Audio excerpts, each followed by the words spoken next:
Tell us a little bit about what you're doing to prepare for tonight. We make sure that all of our equipment is up to speed, which after the last storm, things break down. So the equipment's ready to go. Our stockpiles are full. We've been pre-treating the roads with our salt brine. We began that yesterday. They're continuing it through today. So that will help with the initial sticking of the snow to the roadways. It helps keep that loose. And that's it. I mean, we're getting the crews are ready to roll. Now, when it comes to snowstorms, like how many plows are y'all expecting to have out there, throughout the night? We have 150 state trucks, and then we have up to a pool of 350 vendors that we can call in. Are you expecting to use all 350 of those vendors? We're going to use whatever we need to keep the roads safe. Now this is the biggest snowfall we've seen this year. Do you guys have extra stockpile from this year, or are you over prepared or right on track? Well, I don't think you can ever be over prepared. So, but our salt stockpiles are full. We had that one minor storm, but we didn't really use a lot of material for that. So our salt stockpiles are at the max capacity right now. Now, we're obviously in the middle of a pandemic. How has staffing been impacted by COVID? COVID is it's a very fluid thing, so everybody's been impacted.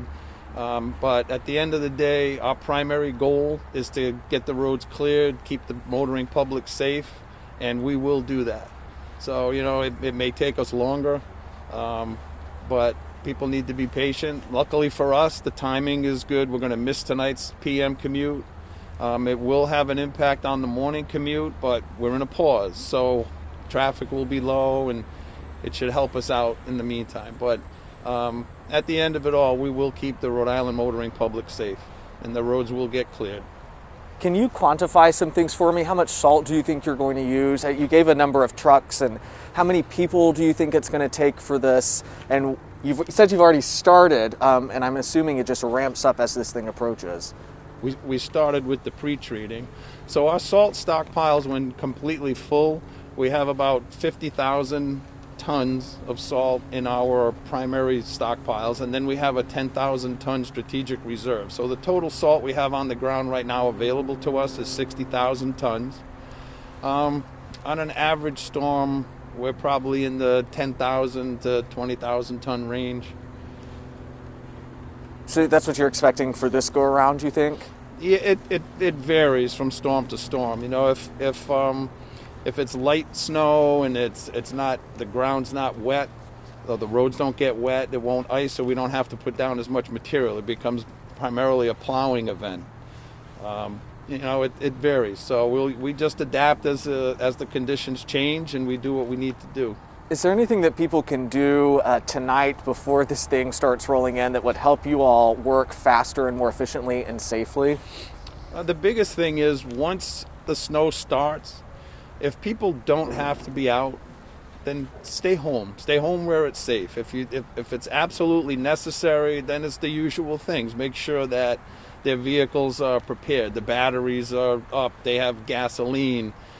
I'm a big proponent of snow tires. I know people don't go out and buy them, but snow tires work, and it's primarily that. But the biggest thing is, if you don't need to be on the roads, stay home. That's the safest place for you to be. It allows us to do our jobs better and faster, and the roads will get clear, and once they're clear, they're free to go. Are you guys experiencing any staffing shortages, either from you or those contractors that you work with, because of COVID?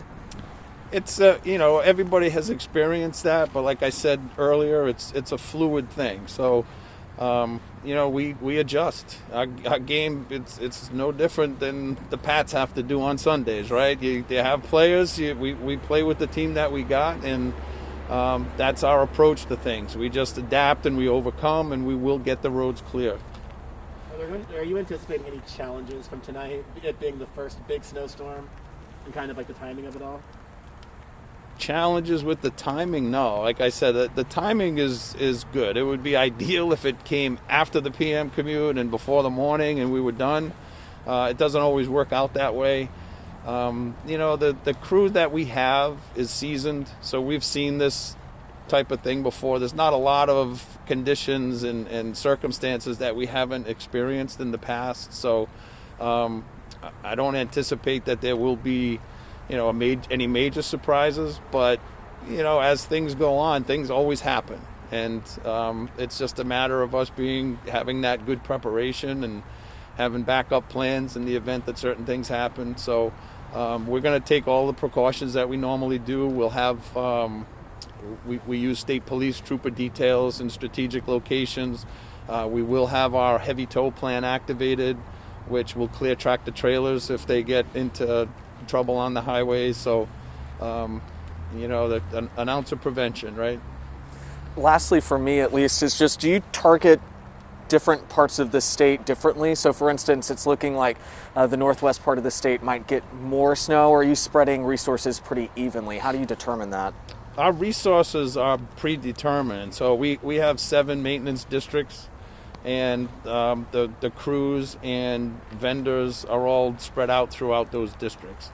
So it's a pretty even thing. It's not like we don't assign different resources to the northwest if the snow is going to be heavy. The crews are all set in place, and the teams are all assembled. Now we're expecting a lot of snowfall really quickly. Can you speak on how that will hinder cleanup efforts?